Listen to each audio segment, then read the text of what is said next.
What's up guys, welcome to the vlog, welcome back to another awesome video. In front of us we have the Boeing 787 Series 9 Dreamliner VHZNI. This aircraft performed one of the three Project Sunrise flights that Qantas is doing. The flight took off on the 18th of October 2019. The 18th is on a New York time, USA time, so it'll be the 19th in Sydney or in New Zealand, anywhere. That's yeah, bit of tongue twister there, but anyway. The flight number was QF7879. The plane took off 27 minutes late. It was scheduled for a 9 p.m. takeoff, but the aircraft was delayed till 9:27.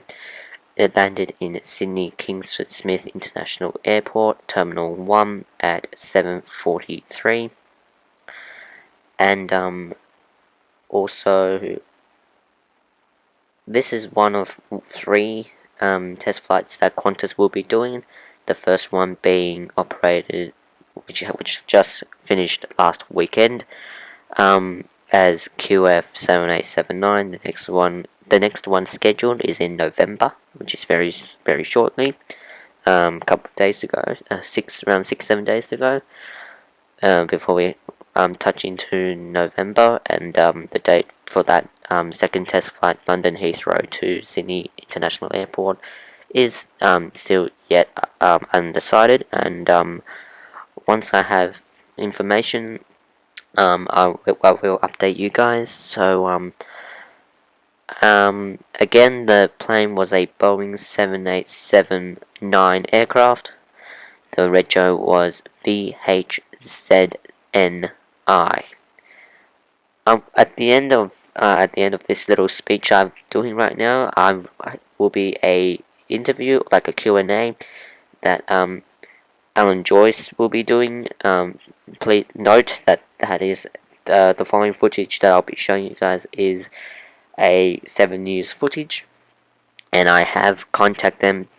I have contacted them by email and via their Facebook Messenger platform. So I have permission to do so. So thank you guys so much for watching, and I hope you guys enjoyed the little interview and Q&A that Alan Joyce and the flight crew will have for you. Thanks. And I'll provide a little screenshot of the flight schedule. Note, this will be from Flight Radar 24, so thank you Flight Radar 24 for allowing me to use this footage.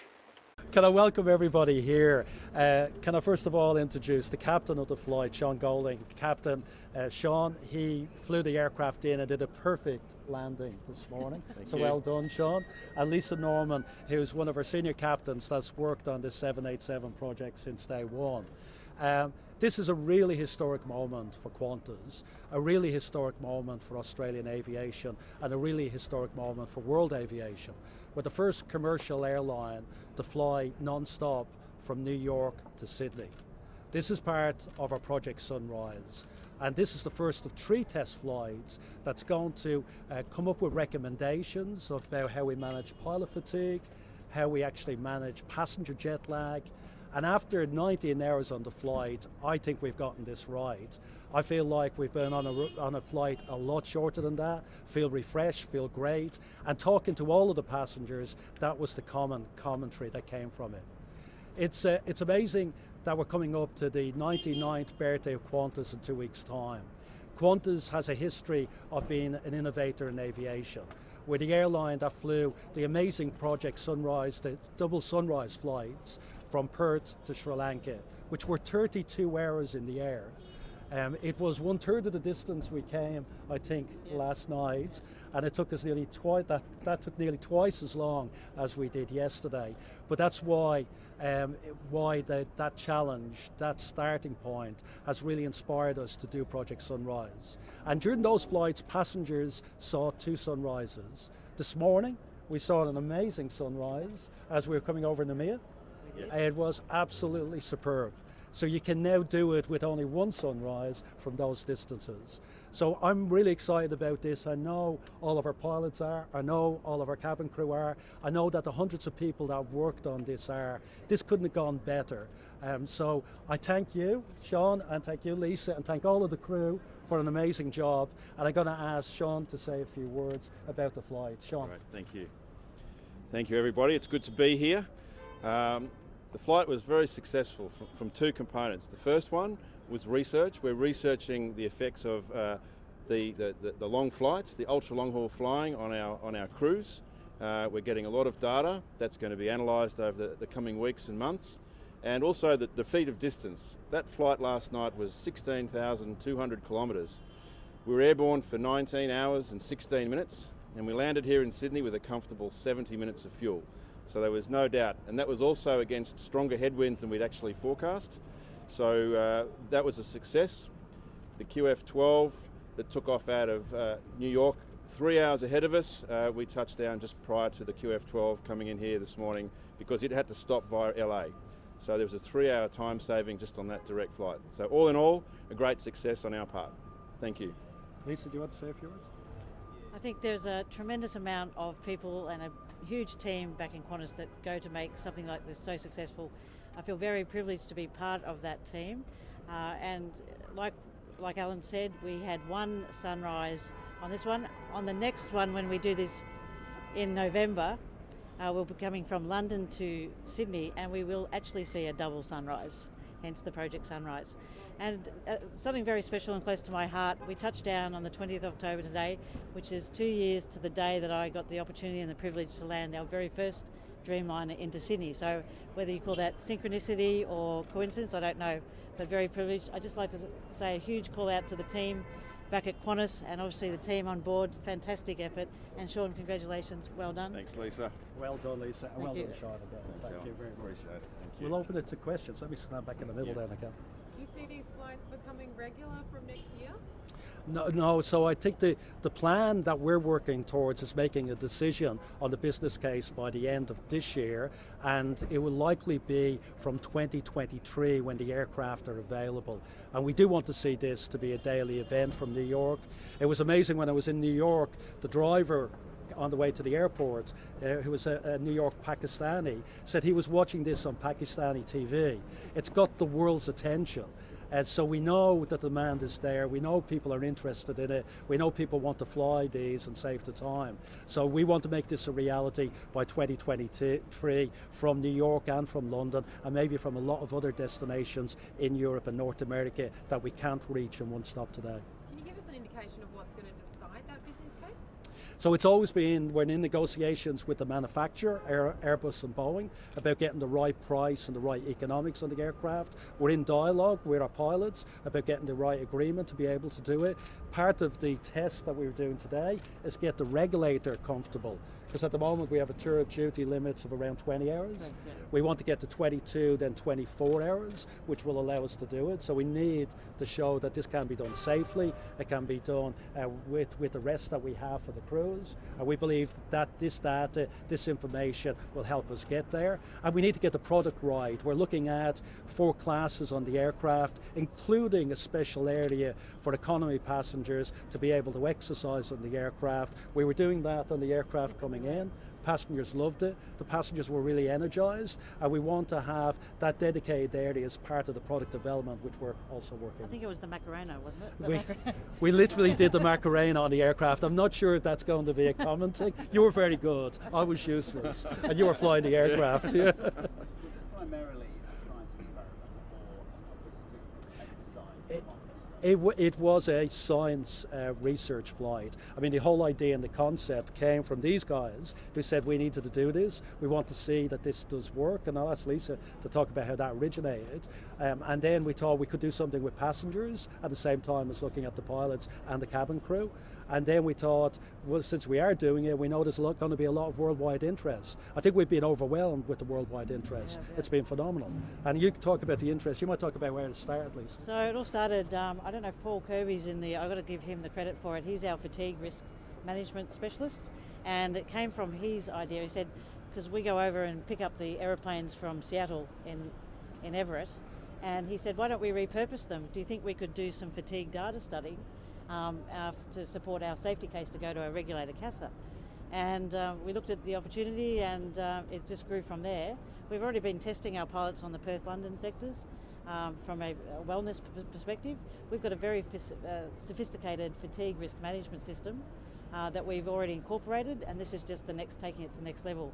And I see that we can actually incorporate this when we want to do city pairs that are New York, Sydney or London, Sydney, that are outside our current scope or regulatory scope. We can use this science to develop a safety case to enhance the wellness and the alertness of the pilots. And Sean, you might say what you went through and show us some of your devices. Sure. Yeah. The testing started about a week before the flight. We're doing checks for melatonin. We're wearing EEGs to measure our brainwave activity. We're wearing an ActiWatch. I'm also wearing a light meter. So those tests are conducted over a period of about 3 weeks. So we're not only looking at what's occurring before the flight, during the flight, and the effects of those flights afterwards. So with that data, we hope to gain a lot more insight as to the effects of this ultra long haul flying. What will be some of the procedures from here on in to present this case to CASA to extend that operating time? Yeah. What we'll do now is we'll wait, because there's several, I suppose, specialists helping us with from Monash and Sydney University and their affiliates. So we'll wait, they'll go and process the data. There's a lot of data to work through, and I expect that'll take a few months, maybe even weeks, I don't know, to get the report back. We'll get together again and assess, I suppose, and make up a game plan after that and see how we can plug that scientific data back into our fatigue risk management system, not only to enhance the flights that we want to do in the future, but also our current flights. And some of the differences we did today was we looked at meal choices and how having some of the more spicy type ginger, lemongrass can stimulate and keep the alertness going. And then when you want to sleep and rest, you might have things like the soup we had, which was roast Saffron. Yeah, saffron and a bit more creamy. Carbohydrates. Yeah, a bit more carbohydrates. So I think nutrition and biochemistry plays an important part in this as well. And for Alan Joyce, in terms of getting this through the regulatory authorities, how important is that? Well, it's really critical. Otherwise, we can't do this. I mean, we can't fly.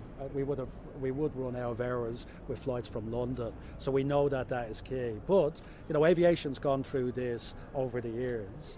I mean, we actually had periods of time when we had to extend the flying. When we flew to LA, it used to be San Francisco. It used to be 2 stops on jets to get there. Then we started flying 1 stop and then direct.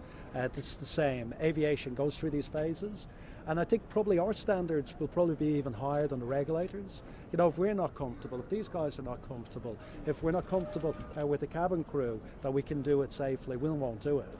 So this study is really important to us to show that we can do this in the right way, we can do it safely, we can enhance safely, and we're the only airline in the world that's doing these studies, which shows you credit to the capabilities in Qantas that the pilots, the flight operations department came up with this idea, wanted to do the study. Nobody else is doing it, and it will massively enhance our safety as a result. Were any of the passengers on this flight crammed in economy as they might be on a full flight to Qantas? Was everybody in business? So everybody was in business. It caused us a little bit of a problem because the aircraft was flying nose heavy and it was burning more fuel, so we had to get people to spread out at times. But the way we were approaching it, doing the exercises, we were doing it like people were in economy, and we got people up off the seats, into the aisles. We will be doing it in a dedicated space on the aircraft for economy passengers, encouraging them to exercise, encouraging them to stretch, and we did some very good exercise. Marie did that for us, and that's what we would do for the economy passengers. No one on this flight experienced what it might be like to be an economy passenger in a packed flight. They haven't. But one of the things we have done, on the Perth-London is we have a lot of passengers that travel in economy. That's 17 hours, and it actually has the highest customer service ratings of any flight in our network. It's the longest, and it has the highest satisfaction ratings because we give a lot more seat pitch, we have a lot better product that's designed for super long haul. So I've no doubt when we do it on a proper aircraft that's designed for 90 and 21 hours, it will have the highest rating of customer satisfaction on our network. What about passengers like children, for example? They struggle on flights as it is. How would you go about accommodating them on these super long? Well, I actually think it's better for families because you can imagine a family coming from New York having to get off in LA, waking the kids up, dragging them through the terminal, getting them onto the flight, having everybody on the aircraft for 19 hours, letting the kids fully sleep and engage in things, I think is fantastic. And we find that in the Perth London. People prefer that than stopping, families prefer that than stopping. And the exercise area that we're talking about, we're looking at multiple uses for that. So maybe it's an area that the kids can play in for a period of time as well. So we will have multiple uses on these long haul flights to entertain them. I would much prefer, I've got 2 children, 9 and 11, I would much prefer to go non-stop than try and wake them up, carry them through customs and transit again, especially when you're going through the security checks that you get in America. So from a family perspective and a mother, I think it would be far superior to do that. So. Last question. We're done. So can I just wrap up by saying thank you everybody for being here. Thanks for all the journalists that were on the fly that stayed here for the Q&As as well. Really do appreciate it. And a big thank you to the crew, particularly Sean, the pilots and all of the cabin crew. They did a superb job. And this did take hundreds of people around Qantas. A lot of them are here today. We had Rockpool, we had our flight services people, and we have the researchers here as well, because the researchers are really key to it. So from Monash University, from all of the universities that are part of this, thank you for this. This is, I think, an amazing occasion for me as CEO. I'll always remember it, and I think you guys will always remember it. It's certainly one of the highlights of my career, so thank you very much.